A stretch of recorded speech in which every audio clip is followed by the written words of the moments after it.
इन तीनों भुजाओं का आपस में एक रिलेशन होता है।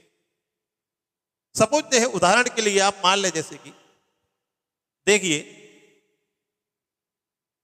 यहां पर देखें, ये पति पत्नी है और ये है पुत्र। तो जाहिर सी बात है कि पति का संबंध पत्नी से है, पत्नी का संबंध पति से है, तो पति का संबंध पुत्र से है और पुत्र का संबंध इनसे है, और पुत्र का संबंध यहां है और यहां है। इसको हम इस प्रकार से ले सकते हैं, या चलो पति पत्नी ना लेके माता पिता ले लेते हैं। यह है पिता माता और पुत्र। तो इन तीनों का आपस में संबंध होता है। भाई पिता का माता से संबंध है, माता का पिता से संबंध है, पुत्र का माता से संबंध है, माता का पुत्र से संबंध है, पिता का पुत्र से संबंध है और पुत्र का पिता से संबंध। अब पिता से कोई पूछेगा, बच्चा है उसका, कि भाई या कोई कॉलम में लिखना है, संबंध लिखना पड़ता है, तो लिखना पड़ेगा, तो पिता क्या लिखेगा? संबंध में पुत्र लिखेगा, या पुत्र के कॉलम में वो संबंध में पिता लिखेगा? भाई यदि पत्नी का पूछा जाता है तो पिता क्या लिखेगा? पत्नी लिखेगा, और पत्नी क्या लिखेगी? पति लिखेगी, है ना। तो इस प्रकार से संबंध है। इसी प्रकार से ये जो भुजा है, जो आधार है, इस भुजा का इससे संबंध होता है, इसका इससे संबंध होता है, इसका इससे संबंध होता है, इसका इससे संबंध होता है, इसका इससे संबंध होता है, इसका इसका संबंध होता है। इनका आपस में संबंध होता है। इस संबंध के लिए लेकिन थीटा के सापेक्ष ये जो थीटा कोण है, इस थीटा की जो गणना है, जो कोण है, ये न्यून कोण के अंतर्गत आता है। मतलब न्यून कोण का मतलब ये है, आपने सभी ने पढ़े होंगे कि न्यून कोण क्या होता है, अधिक कोण क्या होता है। न्यून कोण वो होता है जिसकी माप 90 डिग्री से कम होती है, अधिक कोण वो होता है जिसकी माप 90 से अधिक होती है ना। तो ये न्यून कोण, अधिक कोण, तो ये क्या है? न्यून कोण है, इसकी माप हमेशा 90 से कम होगी। अब दूसरे त्रिभुज में हम ले लेते हैं, ये हमने थीटा के सापेक्ष लिया, ए बी सी। अगर हम थीटा यहां ले लें, देखिए स्थितियां कैसे बदलती। मैंने पहले बताया कि कर्ण कभी नहीं बदलता है, ये कर्ण हमेशा कर्ण रहता है। अब अभी थीटा के सापेक्ष ये सम्मुख भुजा है, इसको हम लंब कहते हैं। अब थीटा हमने यहां ले लिया तो इसकी सम्मुख भुजा ये हो जाएगी, ये हो जाएगी सम्मुख भुजा, सम्मुख भुजा। इसी को हम लंब कहते हैं। तो ये लंब हो गया, आधार ये हो जाएगा, इसको कहेंगे हम संलग्न भुजा, संलग्न भुजा, इसको कहेंगे आधार। तो इन दोनों की स्थितियां थीटा के सापेक्ष बदलती है। अगर थीटा यहां लेते हैं तो ये लंब हो जाता है और ये आधार हो जाता है, और थीटा अगर यहां लेते हैं तो ये लंब है और ये आधार है। कर्ण ज्यों का त्यों रहता है, कर्ण कभी नहीं बदलता। इसको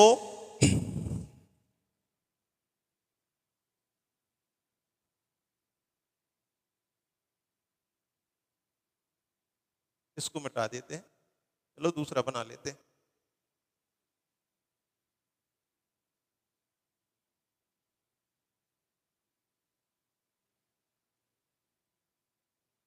ए बी सी, ये 90 डिग्री, 90 डिग्री के हमेशा जो दर्शाते हैं कि 90 डिग्री है, ये हमेशा यहां रेक्टेंगल बनाते हैं। रेक्टेंगल बना दिया तो 90 डिग्री लिखने का यहां पर आवश्यकता नहीं। इसको हमने थीटा लिया है, ये है लंब, ये है आधार और ये है कर्ण। इसमें देखिए लंब के लिए इंग्लिश में कहते हैं परपेंडिकुलर, इसको पी से लिखते हैं, पी मीन्स परपेंडिकुलर। आधार को हम बी से लिखते हैं, मीन्स बेस होता है, और कर्ण इसको हाइपोटेनियस, इंग्लिश में इसको हाइपोटेनियस कहते हैं। अब इससे हम अनुपात कैसे निकालेंगे? अभी हमने बताया था कि इसमें कोणों के सापेक्ष भुजाओं का अध्ययन किया जाता है। तो त्रिकोणमिति 3 कोणों की माप। अब आखिर वो 3 कोण कौन कौन से हैं? तो इसको हम, पहला कोण होता है साइन, दूसरा होता है कॉस और तीसरा होता है टेन। साइन कॉस टेन, इसको साइन थीटा, इसको कॉस थीटा, इसको टेन थीटा कहते हैं। इनके पीछे भी इतिहास है, इतनी अपन डीपली में नहीं जाएंगे। साइन का यूज कैसे हुआ, कॉस टेन ये कहां से आए? तो ये सबसे पहले आर्यभट्ट ने किया था। तो इन्होंने साइन को पहले साइनस कहा था और कॉस को कोसाइनस कहा था। और धीरे धीरे समय बीतता गया तो पहले साइन जो होता है इसको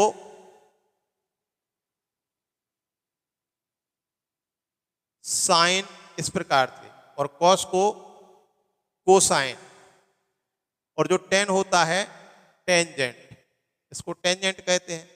और एक होता है कोटेंजेंट, इसके बाद होता है सेकेंड, फिर होता है कोसेकेंट। तो ये जो कोटेंजेंट है और सेकेंड है और कोसेकेंट है, ये इसके अपोजिट होते हैं। देखिए पहले हम देखें कि साइन थीटा कॉस थीटा। तो साइन थीटा बराबर होता है लंब बटे कर्ण, मतलब थीटा के सामने वाली भुजा सम्मुख भुजा बटे कर्ण, इसको कहते हैं हम लंब बटे कर्ण। कॉस थीटा बराबर होता है आधार बटे कर्ण, और टेन थीटा बराबर होता है, थोड़ा सा गैप से लिख देता हूं, दिख नहीं रहा होगा आप लोगों के लिए। कॉस थीटा इक्वल होता है आधार बटे कर्ण, और टेन थीटा इक्वल होता है लंब बटे आधार। अब लंब देखिए, समकोण त्रिभुज एबीसी में कौन सी भुजा है? ये बीसी क्या है? लंब है, इसको हम लिख देंगे बीसी। और कर्ण कौन सी है? एसी है। आधार कास थीटा में आधार बटे कर्ण, आधार कौन सी भुजा है? ए बी है, और कर्ण एसी है। इसमें देखें लंब कौन सी भुजा है? बीसी है, और आधार कौन सी है? ए बी है। इस प्रकार से साइन थीटा बराबर लंब बटे कर्ण बराबर बीसी बटे एसी। मतलब बीसी कौन सी है? लंब है, और एसी क्या है? कर्ण। कॉस थीटा आधार बटे कर्ण, आधार कौन सी है? ए बी है, कर्ण कौन सी है? एसी है। और टेन थीटा बराबर लंब बटे आधार, तो लंब बीसी है और आधार ए बी। इसको इंग्लिश में देखिए, लंब पी मीन्स परपेंडिकुलर, कर्ण मीन्स हाइपोटेन्यूस। आधार को बेस बी, कर्ण हाइपोटेनियस। लंब बटे आधार बीसी लंब है मीन्स पी, और ये है बी। इसको हम पी अपान एच, पी अपान एच, पी अपान इस प्रकार भी लिखते हैं। तो मुख्य रूप से 3 कोण है, sign theta, cos theta, tan theta. ये हमें याद रखना है कि साइन थीटा बराबर होता है लंब बटे कर्ण, कॉस थीटा बराबर होता है आधार बटे कर्ण, और टेन थीटा बराबर होता है लंब बटे आधार। अब इसके बाद इसको हम याद कैसे रख सकते हैं? देखिए, इसको हम ऐसे याद रख सकते हैं, एल ए एल अपान के ए। एल, इसको और ऐसा विस्तृत करें, एल अपान के, ए अपान के, और एल अपान ए। मतलब ये लिखा, इसको पढ़ेंगे हम लाल बटे कक्का, ऐसा याद कर सकते हैं, लाल बटे कक्का। साइन थीटा लाल बटे कक्का। Sine theta cos theta, sine में क्या आता है एल अपान के लंब बटे कर्ण, कॉस में क्या होता है ए अपान के आधार बटे कर्ण, और टेन थीटा में क्या होता है लंब बटे आधार, तो एल अपान ए। ऐसा भी याद कर सकते हैं। और भी तरीका है, इसको इस प्रकार से अगर हम लिख दें पी अपान एच, बी अपान एच और पी अपान बी, इसको हम ऐसा भी याद कर सकते हैं पंडित बद्री प्रसाद हर हर बोले। ऐसा भी हम पंडित बद्री प्रसाद हर हर बोले। बहुत से तरीका है याद करने के। बाकी तीन कोण आपके लाने sign theta cos theta tan theta, हमेशा ये याद रखना। अब इसके बाद साइन थीटा का व्युत्क्रम उल्टा होता है कोसेक थीटा, इसको हम क्लियर कर देते हैं। देखिए साइन थीटा को हम लिखते हैं sine theta is equal to 1 upon cosec theta, और कॉस थीटा के लिए 1 upon sec theta, tan theta के लिए 1 अपान कॉट थीटा। तो साइन का उल्टा 1 अपान कोसेक थीटा, कॉस का 1 अपान सेक थीटा, टेन का 1 अपान कॉट थीटा। इसको रिवर्स कर देंगे तो क्या हो जाएगा, तो कोसेक का क्या हो जाएगा 1 अपान साइन हो जाएगा। Cosec theta is equal to 1 upon sine theta. इसी टाइप से सेक का क्या होगा, sec theta is equal to 1 upon cos theta. इसी प्रकार से कॉट थीटा का क्या होगा 1 अपान टेन थीटा। ये एक दूसरे के व्युत्क्रम होते हैं। अब वो कैसे होते हैं देखिए, यहां देखें, इसको हम sign theta into cosec theta को लिख सकते हैं 1, इसको हम 1 लिख सकते हैं। अब वो कैसे लिख सकते हैं देखिए आप, sign theta into cosec theta. हमने कहा कि साइन थीटा इक्वल टू होता है लंब बटे कर्ण, तो कोसेक थीटा इक्वल क्या होगा, इसका उल्टा कर दें कर्ण बटे लंब। इसी प्रकार से कॉस थीटा इक्वल टू होता आधार बटे कर्ण, तो सेक थीटा इसका उल्टा होता है, तो सेक थीटा इक्वल टू हो जाएगा कर्ण बटे आधार। इसी प्रकार से टेन थीटा इक्वल होता है लंब बटे आधार, तो कॉट थीटा इक्वल क्या हो जाएगा, इसको उल्टा कर दें, आधार ऊपर ले जाएं लंब नीचे, तो आधार बटे लंब। तो sine theta cosec theta cos theta sec theta tan theta cot theta means sine का अपोजिट कोसेक और कोसेक का अपोजिट, ये एक दूसरे के अपोजिट। इसके देखिए साइन थीटा को हम कोसेक थीटा और कोसेक थीटा को साइन थीटा, इसी प्रकार से ये देखिए आप कॉस थीटा को सेक थीटा और सेक थीटा को कोसेक थीटा, इसी प्रकार से इसको देखें आप टेन थीटा को कॉट थीटा और कॉट थीटा को टेन थीटा, एक दूसरे के अपोजिट है। जब एक दूसरे के अपोजिट है, अपोजिट कैसे हैं, इसमें हम मान रख के देख लें, साइन थीटा बराबर क्या होता है लंब बटे कर्ण, तो यहां लिखा हमने लंब बटे कर्ण इंटू कोसेक थीटा, इसका जस्ट अपोजिट होता है, मतलब कर्ण बटे लंब, कर्ण बटे लंब। देखिए कर्ण से कर्ण कैंसिल हो गए, लंब से लंब कैंसिल हो गए, कितना बचा 1 बचा। तो sine theta into cosec theta equal to 1। यहां पर अब sine theta equal to 1 upon cosec theta लिख सकते हैं। कैसे लिख सकते हैं देखिए, सपोज ये लिखा है 3x इक्वल 1, तो यहां पर हम x की वैल्यू फाइंड करते हैं, तो क्या करते हैं x इक्वल टू 1 अपान 3, मतलब ये 3 है जो ये 1 के अपान में चला जाता है। आपने पिछली कक्षाओं में पढ़ा होगा, छोटी कक्षाओं में, उसमें तो क्या है कि बच्चों के लिए ऐसा नहीं बताया जाता है। आप एनसीईआरटी की बुक्स में देखेंगे, 6th क्लास में 7th क्लास में देखेंगे, तो उनको डायरेक्ट क्या ये रूल बताया जाता है कि चाहे 3x इक्वल टू 1 है, 3x इक्वल टू 1 है, तो हम x की वैल्यू कैसे फाइंड करें, तो डायरेक्ट बच्चों से बोल दिया जाता है कि divided by 3 both the side, इसमें 3 डिवाइड कर दो, यहाँ 3 डिवाइड कर दिया, यहाँ 3 डिवाइड कर दिया, लो वैल्यू आ गई। तो 3 से 3 कैंसिल हो जाएगा, यहाँ पर x बचा बना पर। मतलब उनको सीधा ये बताया जाता है कि हमें इसको x को सेपरेट करना, तो x इक्वल टू 1/3 आएगा।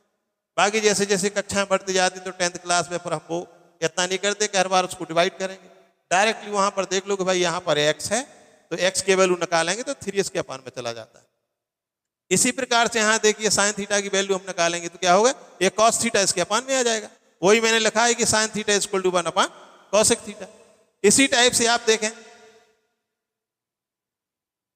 सेक theta into cos theta into sec theta equal to 1, ये भी होता है। Tan theta into cot theta equal to 1, ये होता है। तो यहीं से लिखा है मैंने साइन थीटा। देखिए त्रिकोणमिति में कभी या गणित में कभी याद नहीं करना पड़ता है, यदि आपने कॉन्सेप्ट समझ लिया तो हमेशा के लिए वो माइंड में बैठ जाता है, कभी इसमें याद नहीं करना पड़ता है। इसमें आप जितना सोच सकते हैं सोचें, दिमाग में अपने आप आ जाता है। मैथ्स कभी याद नहीं की जाती, मैथ्स को किया जाता है। तो यहां से sine theta into cos theta equal to 1, तो साइन थीटा बना पान cosec theta, cos theta into sec theta equal to 1, तो यहाँ पर cos theta equal cos theta equal to ये बना पान sec theta, tan theta equal to यहाँ से टेन थीटा जो बना पान कॉट थीटा, तो टेन थीटा इसको बना पान कॉट थीटा। और इसी प्रकार से हम लिख सकते हैं कोसेक थीटा, यहां से देखें आप कोसेक थीटा तो साइन थीटा नीचे चला जाएगा और अपान में चला जाएगा, सेक थीटा तो कॉस थीटा बना पान हो जाएगा, वही लिखा मैंने कोसेक थीटा इक्वल टू बना पान sine theta, sec theta equal to बना पान कॉस थीटा और कॉट थीटा इक्वल टू बना पान टेन थीटा। तो इस प्रकार से हम इनको याद रख सकते हैं। और भी फार्मूला इसमें आप देखें, टेन थीटा इक्वल होता है sine theta upon cos theta, एक फार्मूला ये होता है। और कॉट थीटा, जैसे कि आपको पता है कि टेन थीटा का अपोजिट क्या होता है, कॉट थीटा। यहां पर देखिए ये जो कॉट थीटा है, ये देखें आप, tan theta cosec theta cot theta बना पान टेन थीटा। या यहां पर हमने लिखा था, इसको हम लिख सकते हैं, इसको अपोजिट कर दें तो ये हो जाएगा कॉस थीटा पान साइन थीटा, एक फार्मूला है। तो आई होप आप लोगों को ये समझ में आया होगा। एक बार और थोड़ा सा रिवाइज कर लेते हैं इसमें। अब देखिए सबसे पहले त्रिकोणमिति 3 शब्दों से मिलकर बना होता है। त्रिकोणमिति मतलब 3 कोणों की माप या 3 भुजाओं की माप। त्रिकोणमिति में हम क्या करते हैं, कोण के सापेक्ष भुजाओं का अनुपात निकालते हैं, कोण के सापेक्ष भुजाओं का अध्ययन किया जाता है। दूसरा, इसमें हमने एक कॉन्सेप्ट लिया कि इसमें समकोण त्रिभुज लिया जाता है। समकोण त्रिभुज का कॉन्सेप्ट पाइथागोरस ने दिया था, जिसमें उन्होंने कहा था कि कर्ण का वर्ग अन्य दो भुजाओं के वर्गों के इक्वल के बराबर होता है। कर्ण का वर्ग बराबर लंब का वर्ग धन आधार का वर्ग होता है। इसके बाद इसमें हमने 3 कोण लिए, जो कि 3 कोण जो न्यून कोण होते हैं वो साइन थीटा कॉस थीटा। तो साइन थीटा बराबर लंब बटे कर्ण, कॉस थीटा बराबर आधार बटे कर्ण, टेन थीटा बराबर लंब बटे आधार। इस प्रकार से 3 कोण मुख्य रूप से 3 कोण हैं, इनके अपोजिट होते हैं या उनको कहें व्युत्क्रम होते हैं। तो साइन थीटा का कोसेक थीटा होता है, जब साइन थीटा इक्वल टू लंब बटे कर्ण होता है तो कोसेक थीटा बराबर कर्ण बटे लंब। कॉस थीटा बराबर आधार बटे कर्ण होता है तो सेक थीटा बराबर आधार बटे कर्ण। टेन थीटा बराबर लंब बटे आधार होता है तो कॉट थीटा बराबर आधार बटे लंब। इस प्रकार से 3 कोण लिए। अब इसमें हमने साइन थीटा को हम लिख सकते हैं बनापान कोसेक थीटा, जैसा कि आप देख रहे हो, और कोसेक थीटा को बनापान साइन थीटा लिख सकते हैं। कॉस थीटा को बनापान सेक थीटा लिख सकते हैं। सेक थीटा को बनापान कॉस थीटा लिख सकते हैं। टेन थीटा को बनापान कॉट थीटा लिख सकते हैं। कॉट थीटा को बनापान टेन थीटा लिख सकते हैं। तो इस प्रकार से आई होप कि आपको समझ में आया होगा कि त्रिकोणमिति क्या है। इसके बाद आगे हम इसका हम करेंगे, अब पढ़ेंगे आगे आइडेंटिटीज। आइडेंटिटीज मतलब सर्वसमकाएं।